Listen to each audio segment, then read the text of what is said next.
Vijayacharya Stotra Shri Shri Mahara's Divine Grace, A.C. Bhaktivedanta Swami, Srila Prabhupada Ki Jai, ISKCON BBD Founder Charya Srila Prabhupada Ki Jai, Jayam Vishnupad, Paramahansa Padavajikacharya Stotra Shri Shri Mahara's Divine Grace, Bhaktisiddhanta Saraswati Goswami Maharaj Ki Jai, Ananta Gauri Vaishnavrinda Ki Jai, Gnamacharya Shri Haridas Thakur Ki Jai, Prem se kaho, Shri Krishna Caitanya, Prabhu Nityananda, Shri Advaita Gadadhar, Shri Vasudeva Gaura Bhakta Vrinda Ki Jai, Shri Shri Radha Krishna, Gopinath, Shyamakunda, Radhakunda, Giri Govardhan Ki Jai, Vrindavan Dham Ki Jai, Navadvip Mayapur Dham Ki Jai, Ganga Jamuna Maya Ki Jai, Tulasi Devi Maharani Ki Jai, Samaveda Bhakta Vrinda Ki Jai, Harinam Sankirtana Ki Jai, Brihat Madanga Ki Jai. All glories to the assembled devotees, all glories to the assembled devotees, all glories to the assembled devotees. All glories to Shri Shri Guru and Gadanga. All glories to Srila Prabhupada. Om Namo Bhagavate Vasudevaya. Om Namo Bhagavate Vasudevaya. Om Namo Bhagavate Vasudevaya. So we're reading from Srimad Bhagavatam, 2nd Canto, Chapter 9. And this morning we're going to do texts 14 and 15, because 14 does not have a purport. So I'll chant 14 by myself and just read the translation, and then we'll do 15 together.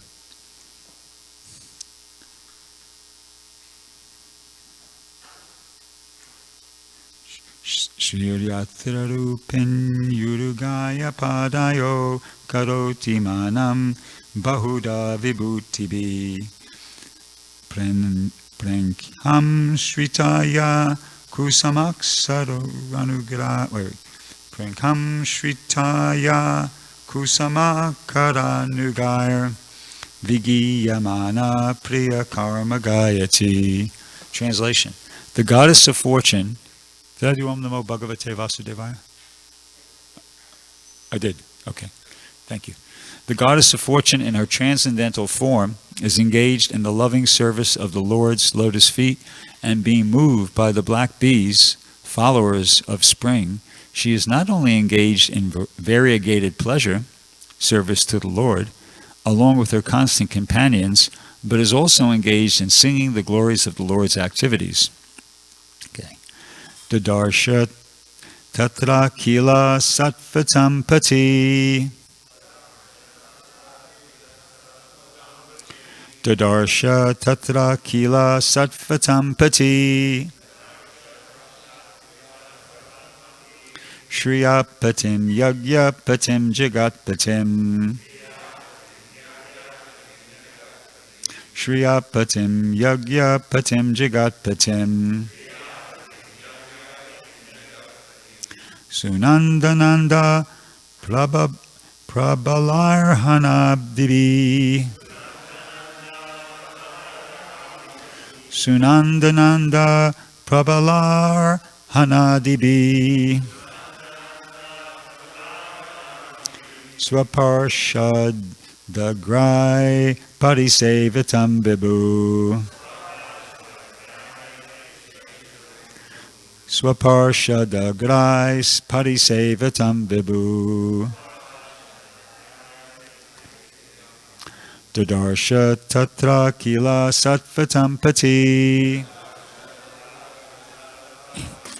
Shriyapatim Yagyapatim Jagatpatim. Sunandananda Prabhavalahanibi.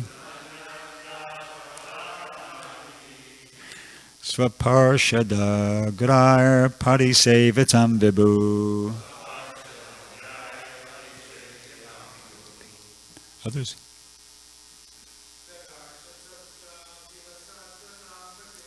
Dadarsha Tatra Kila Sattvatam Patim. Shriyapatim Yagyapatim Jagatpatim. Andabanda Prabhala Hanadibi. Swaparshada Grair Parisevitam Vibhu.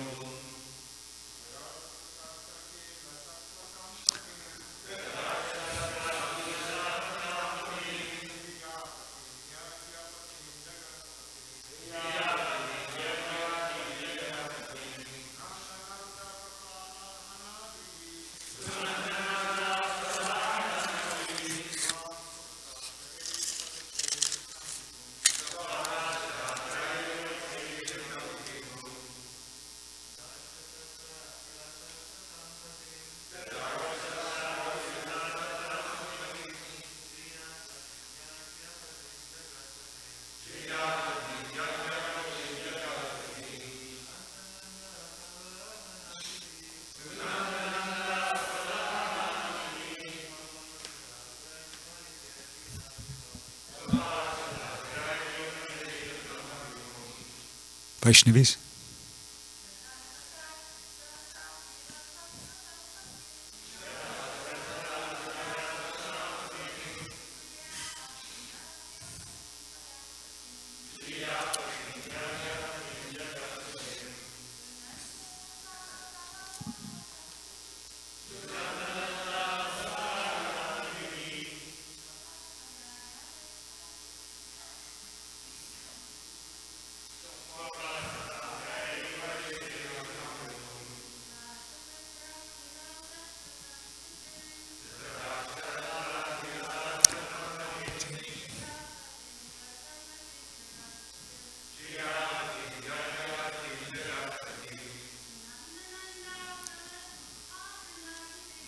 Sunandanadam Prabhalarhanadibi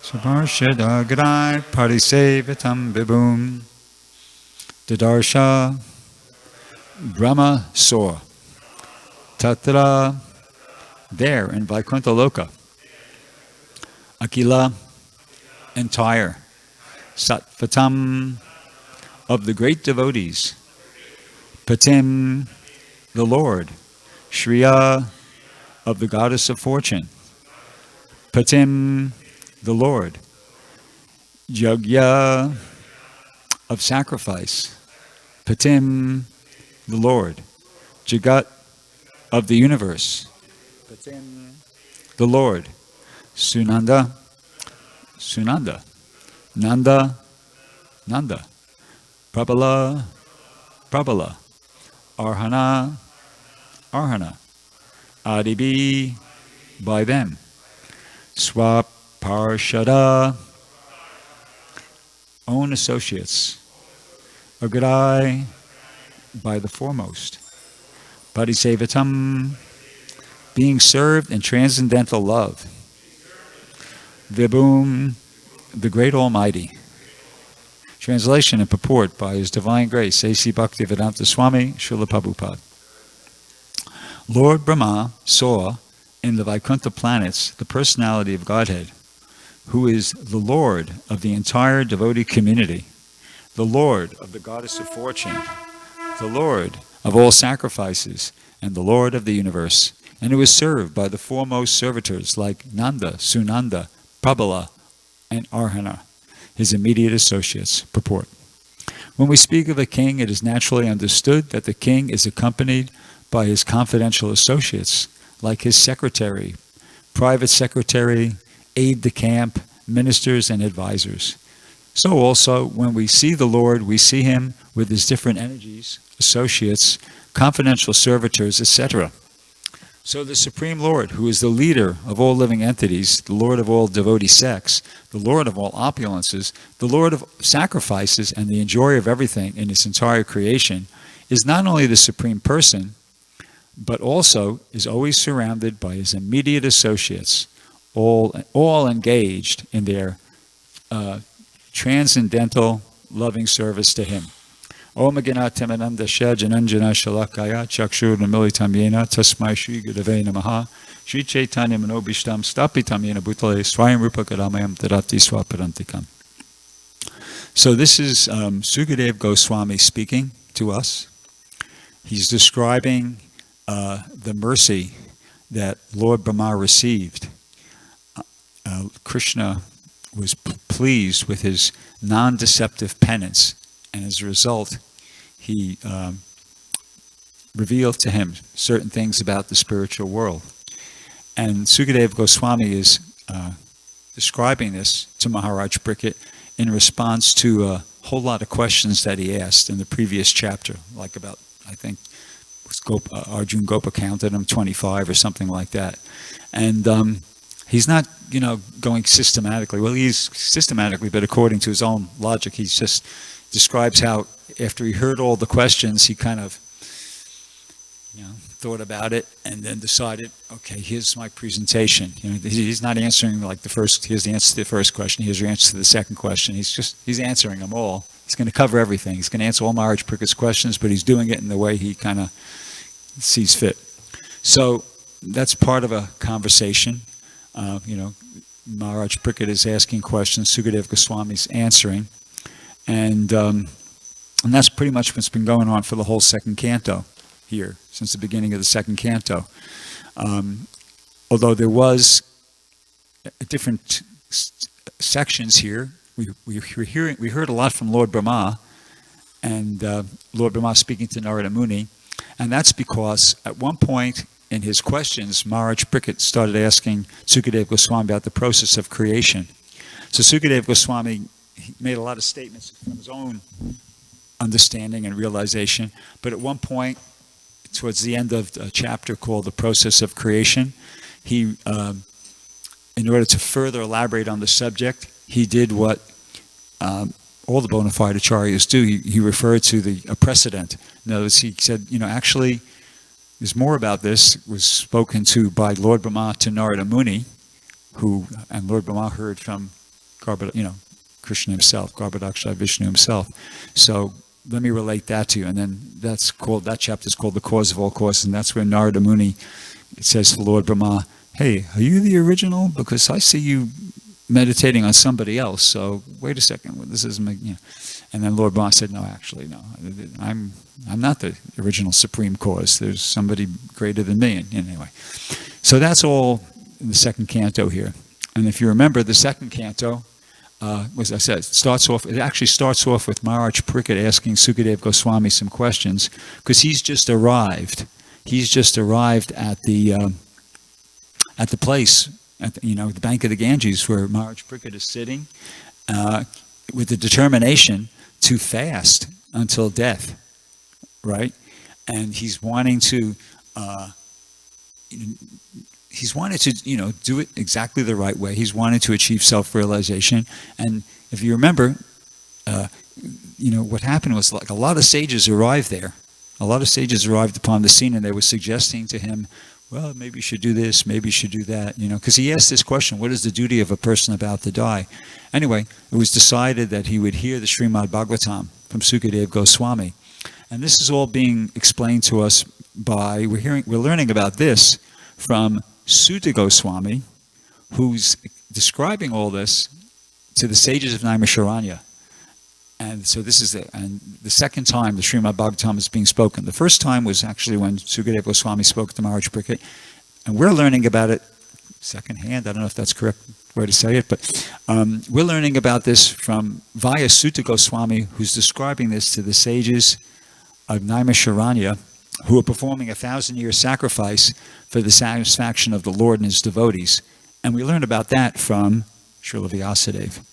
The first 4 verses of the Srimad Bhagavatam, the spokesman is Srila Vyasadeva himself. So that's kind of, a bit of a background information. And one might ask, what is the reason? What is the reason why these sages have assembled at this place, Naimisharanya, in order to perform 1,000-year sacrifice? Prabhupada points out in a purport where he talks about that's not an easy thing to do. They were doing that at great personal inconvenience, because they had a reason why they were doing that. It wasn't just entertainment. It wasn't like this is what the sages do, the equivalent of going out to a movie or something like that. No, they had a serious purpose in mind for why they wanted to perform that 1,000-year sacrifice. And since it's a very short purport, I'm going to read a paragraph from the text where Prabhupada talks about this. So Prabhupada says, and this is an explanation of what's going on at that sacrifice. This is a chapter. This is first canto, chapter 1, in the purport to text 4. Thank you. Yeah. Third paragraph, actually. So Prabhupada says, the great sages were always anxious to do good to the people in general. And as such, the sages headed by Shonaka and others assembled at this holy place of Naimisharanya with a program for performing a great and continuous chain of sacrificial ceremonies. Forgetful men do not know the right path for peace and prosperity. However, the sages know it well, and therefore, for the good of all men, they are always anxious to perform acts which may bring about peace in the world. They are sincere friends to all living entities, and at the risk of great personal inconvenience, I guess that's what I was referring to, they are always engaged in the service of the Lord for the good of all people. Lord Vishnu is just like a great tree. So the reason I read that is because that's exactly what we're supposed to be cultivating, that mentality. We're supposed to be trying to follow in the footsteps of the sages of Naimisharanya and all the descendants, which is, the parampara, disciplic succession. We're supposed to be thinking like this. So then it goes on to say that Lord Vishnu is just like a great tree, and all others, including the demigods, men, siddhas, charanas, vijitharas, and other living entities, are like branches, twigs, and leaves of that tree. By pouring water on the root of the tree, all the parts of the tree are automatically nourished. Only those branches and leaves which are detached cannot be so satisfied. Detached branches and leaves dry up gradually despite all watering attempts. Similarly, human society, when it is detached from the personality of Godhead, like detached branches and leaves, is not capable of being watered, and one attempting to do so is simply wasting his energy and resources. So, as Prabhupada's saying here, that human society today is barking up the wrong tree. Barking up the wrong tree. It's a very expression. And the meaning of that expression, barking up the wrong tree, is to be pursuing a mistaken or misguided line of thought or course of action. And that is exactly what human society today is doing. They're pursuing a mistaken or misguided line of thought or course of action by misidentifying the body as the self, not understanding the spiritual importance of human form of life. So then Prabhupada just goes on to say, modern materialistic society is detached from its relation to the Supreme Lord, and here's the result. All its plans which are being made by atheistic leaders are sure to be baffled at every step. And we just kind of seeing this day after day after day after day. If nothing else, one of the strongest realizations I get in Krishna consciousness is the one that Kali Yuga is progressing. I may not be understanding so much how, I'm not the body, or I'm not how waking my life, but definitely I'm seeing on a regular daily basis practically how Kali Yuga is progressing, because I don't want to do it, but if you just pop on the news or something like that, every day it's just some new major crises, and it's just completely bears out what Prabhupada's saying here, that all the plans which are being made by the atheistic leaders are being baffled at every step, every day, at every step, every day. Yet they do not wake up to this. So that's our job. Our job is we got to first wake up ourselves and then wake them up. Try to help them understand, hey, this is it, you're barking up the wrong tree. You're never going to be happy like that. Society is never going to be successful like, with the way you're thinking and the way you're living. Never going to work. So that's our mission. We're supposed to be doing that. Prabhupada says in the last paragraph, it says, in this age, the congregational chanting of the holy names of the Lord is the prescribed method for waking them up. The ways and means are most scientifically presented by Lord Sri Caitanya Mahaprabhu, and intelligent persons may take advantage of his teachings in order to bring about real peace and prosperity. Srimad Bhagavatam is also prescribed for the same purpose, and this will be explained more specifically later in the next text. So, book distribution is also prescribed for the same purpose. That's the way I understand that sentence. So the congregational chanting, of course, prasadam distribution of Prabhupada's books, it's all meant for waking up the human society, to try to divert them from their suicide course, which is as Kali Yuga progresses. This is, after all, we're in the Kali Yuga. This lasts for 432,000 years. We're 5,000 years into it. There's 427,000 years left. But we're told by Prabhupada that there's supposed to be what's called like a golden age of Lord Chaitanya, right? Everybody's heard that. And once devotees asked Prabhupada, where's that from? And he said Puranas. And he wasn't exactly sure, but he confirmed that it was something bona fide and Vedic. So there's supposed to be like a window of opportunity for spiritual life to flourish, which started 500 years ago with the advent of Lord Chaitanya. So that was a little over 500 years ago now. So there's still like 9,500 years left. So we're supposed to do everything we possibly can, while we, to try to give these human society an opportunity to see the light and take up Krishna consciousness, because after that 9,500 years period elapses, and that's it. It just plummets downhill very rapidly. Okay, so getting back to today's verse, that was just like a, overview of what's going on here. So talking more specifically about today's verses, so this is, it's talking about, this is the description of Vaikuntha. And so, sometimes there's a tendency among devotees to, at least I know I do this in my mind, especially I just finished reading Krishna book a couple of weeks ago, so I hear a description of Vaikuntha and I think, yeah, that's just Vaikuntha, I don't know. We're interested in Goloka Vrindavan, we're interested in, Vatsalya Ras and, Shakya Ras, the more intimate Shakya Ras, and Madhurya. What is it, Vaikuntha? Okay. No, that's I think it's an incorrect way to think, we're, the big thing is we got to understand we're conditioned souls. We don't want to be conditioned souls. I mean, sometimes devotees get confused. They can say, well, Lord Caitanya said, Mama Janmani Janmanishvare, I'll take birth at birth. But he wasn't talking about doing that and staying a conditioned soul. He said, yeah, I have no desire to accumulate wealth. I have no desire to enjoy beautiful women. I have no desire to, what's the other one? Have many followers. I only want your causeless devotional service, birth after birth. So one could misunderstand that, thinking that, Lord Chaitanya is saying it's okay, you take birth after birth, as long as you're engaged in devotional service. But he wasn't, I don't think he was, and I'll give my evidence in a second. I don't think he was doing that, suggesting that it's okay to be a conditioned soul, engaged in devotion. No, because in the very next statement, in the very next prayer of the Shashashtakam, he says, Ainanda tanujakin karam, patitam mam vishame bhavamburo, kripaya tavapada pankaja, stita duli sadvasam vachintaya. O son of Maharaj Nanda Krishna, I'm your eternal servitor. Yet somehow or other I've fallen to this ocean of birth and death.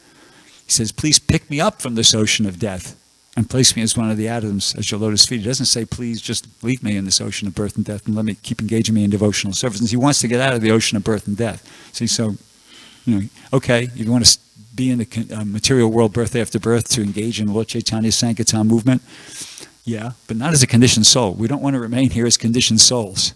That's, definitely. So in other words, if you get a chance to get a spot in Vaikuntha, grab it. This is a very elevated thing to, the Vaikuntha lokas. It's not something to be thought of like, just Vaikuntha, we're interested in Goloka Vrindavan. No, don't forget, Bhishmadev, he's one of the 12 Mahajans, Bhishmadev, and he wanted to go, his worshipful deity was Lord Narayan. Matter of fact, when he was on his deathbed and Krishna and the Pandavas came to see him, he requested Krishna to show him his four-armed Narayan form. So, he can't poo-poo that, that kind of, that level of Vaikuntha realization. In a conversation, Prabhupada was asked about this, and, Prabhupada, he said, yeah, that's rasa. Somebody wants to see the Lord as Narayan, and he gave the example of Bhishmadev. He said, somebody wants to see the Lord as Ramachandra. He gave the example of Hanuman. And of course, there are other examples from Caitanya Leela. That's the Murari Gupta. Well, he is Hanuman. And there was also the brother, I think he was the younger brother of Rupa and Sanatana Goswami, Anupam. He also was a Ram Bhakta. And I think there was a couple others. I can't remember off the top of my head. But yeah, that's okay. That's rasa. So in other words, very exalted, thing that we're hearing about here. Of course, it is true that when Krishna left the rasa dance, and he was trying to hide, and because the gopis were coming and looking for him, so and the gopis were right hot on his tail, so he was sitting someplace, and he manifested himself as Narayan with four arms. And when the gopis came and they saw Narayan, they okay, Narayan. Well, Namaste, Narayan. Could you tell us where's Krishna? They weren't attracted to Narayan. They wanted to see Krishna. So unlike Bhishmadev is seeing Krishna, and he's asking, let me see Narayan. But the gopis, they're seeing Narayan, and they're saying, Narayan, can you tell us where Krishna is? So, Hare Krishna. But, and it's also interesting that when Krishna was, when in his Narayan form, when Radharani came, he was so attracted that he couldn't maintain that form of four-handed form of Narayan. When they're in the presence of Radharani, he had to kind of like, it's me, it's Krishna, you know. So, this is Rasa Tattva, you know. Anyway, we won't talk more about that, but it's interesting. So, but anyway, his point, that we're not meant to be like gourmet, Rasa Tattva gourmet connoisseurs. And I was like, I think our business is to be focused in on what Prabhupada was focused in on, and that's the preaching. And that's how I started the class. You know, I read that paragraph from the first canto there, where the sages of Naimisharanya and all the predecessor acharyas, down, coming down to Prabhupada, they were absorbed in the preaching. They were absorbed in how to wake up the fallen conditioned souls, the sleeping conditioned souls. That was Prabhupada's emphasis. I'll give you an example of that. This is, I was, just be honest with you, I was just for the heck of it, I went onto the internet the other day and I looked up existence of God, and I read the Wikipedia, article about that. So it was talking at one point in it about what was called a transcendent argument, the transcendental argument. And it was an argument, well, I found something that,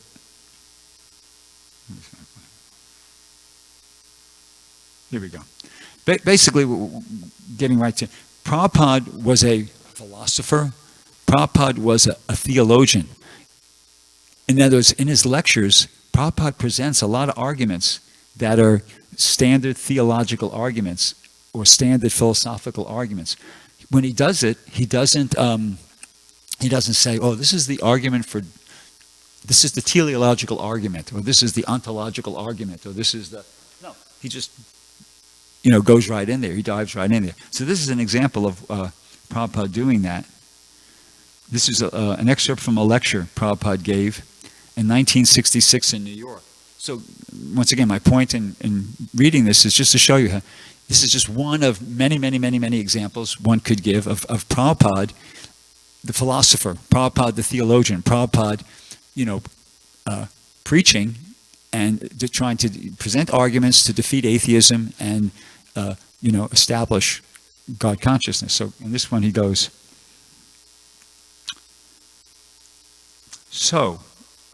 Avajananti. Avajananti means deride. Any person who does not believe in God, he must be either a madman or a foolish man, number one. Any person who does not believe in God, and Prabhupada goes, there is no reason that we cannot believe in God, and there is every reason to believe in God. Suppose you are saying that I don't believe in God. Prabhupada goes, but who has given you this power to say that I don't believe in God? You are speaking, I don't believe in God, but as soon as you cannot speak, everything stops. So who has given you this speaking power that you dare to say that I don't believe in God? Why don't you think of that? How are you speaking? Who has given you the power? Do you mean to say that this power of speaking comes automatically from stone? This body is like a stone. As soon as the speaking power is withdrawn by the supreme authority, then you're like stone. Your body is like stone. What is the meaning of this body? So who has given you the speaking power that you are denying that I don't believe in God? Therefore, an atheist or an unbeliever, he must be a first-class foolish man. There is no other reason that one can deny the existence of God. It is very simple reasoning. Those who have who has given you the power to talk, and who, if he withdraws the power from you, then what is your value? How can you boastfully say that I don't believe in God? This very power of speaking is the proof that there is the greatest authority who gives you everything. So there's just like one example, and there's dozens and dozens of examples of Prabhupada coming in, making different arguments, and preaching, trying to convince us initially, and then everybody else, that God exists, Krishna is God, etc. So that was Prabhupada's focus, and that should be, following in his footsteps, that should be our focus. And Prabhupada was very pleased when devotees, his followers, his disciples, kind of imbibed that spirit. Like he was very pleased when Bhakti Swarup Damodar came out with that book,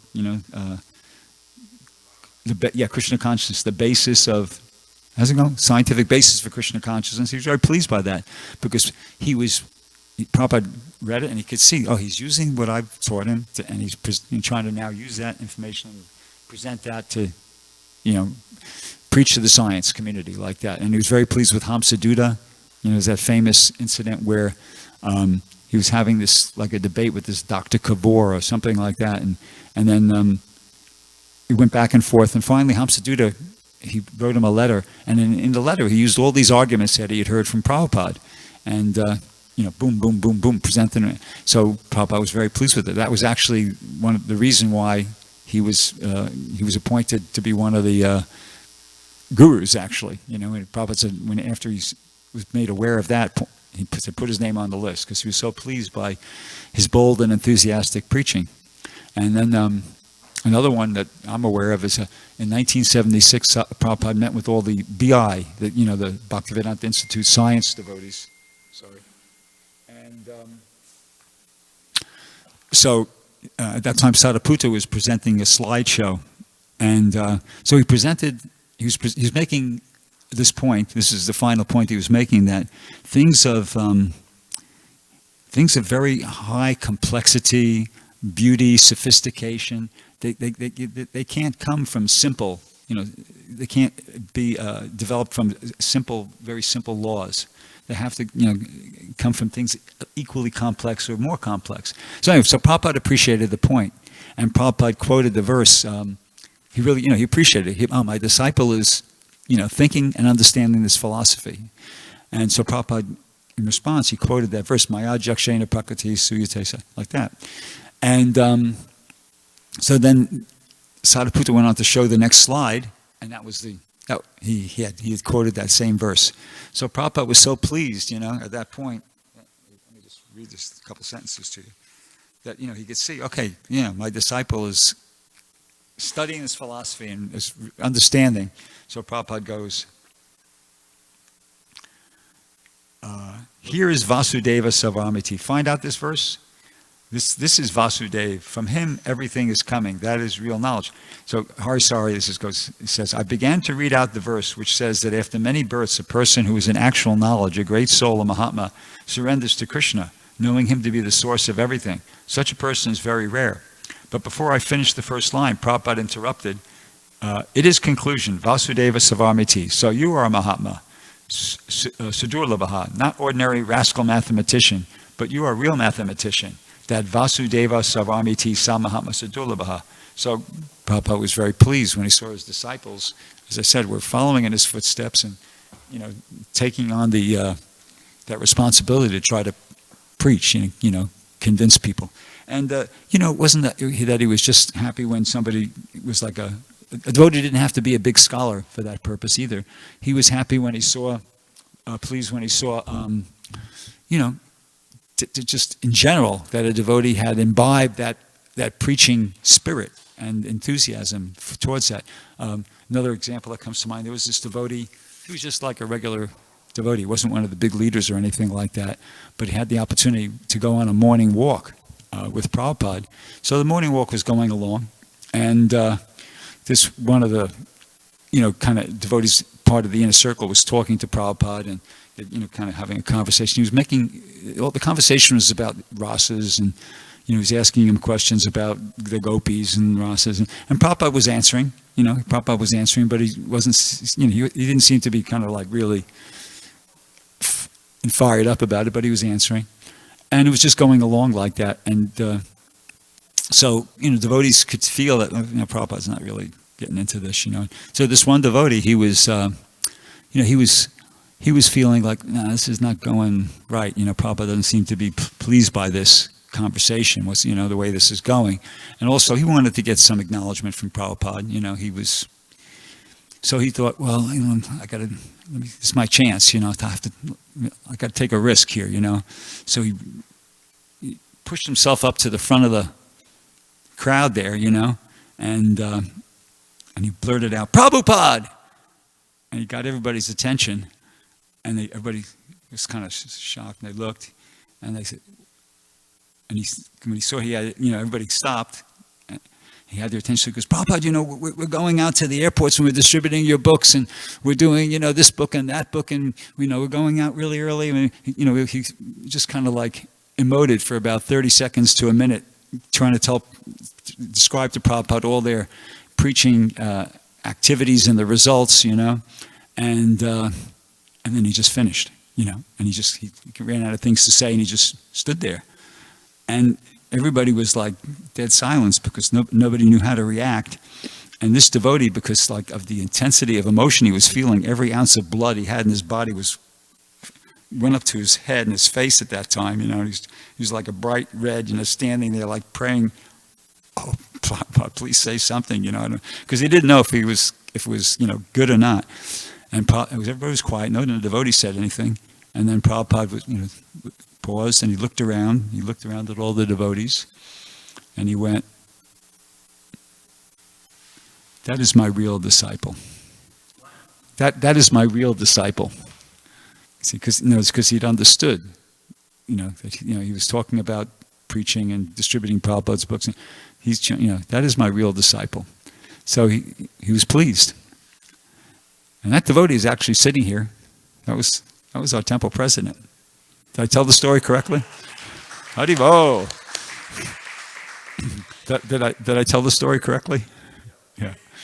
Yeah, so, it's kind of like the main thing is to have that spirit, that preaching spirit. If you can do it as a big scholar, wonderful. And if you can do it just as like a rank and file soldier, that's also glorious. But the main point is that we should be in that mood. We should have that, missionary spirit. We should, of like we got to become Krishna conscious. Of course, that was like a given, But above and beyond that, we should try to cultivate this attitude, a mood of trying to give it to other people. That's that was Prabhupada's mood. One of the things was like I remember hearing Bhaktisiddhanta Saraswati. He was disappointed at one point. I heard it said he was disappointed because none of his disciples were coming up big preachers. He felt that there were a lot of kanistadikaris, so he was disappointed by that. So anyway, so that's something we could think about. So I'll stop there. Does anybody have anything they'd like to say about any of these various and sundry points that I made? Okay, thank you very much. Grantaraj Srimad Bhagavatam Ki Jai, Srila Prabhupada Ki Jai.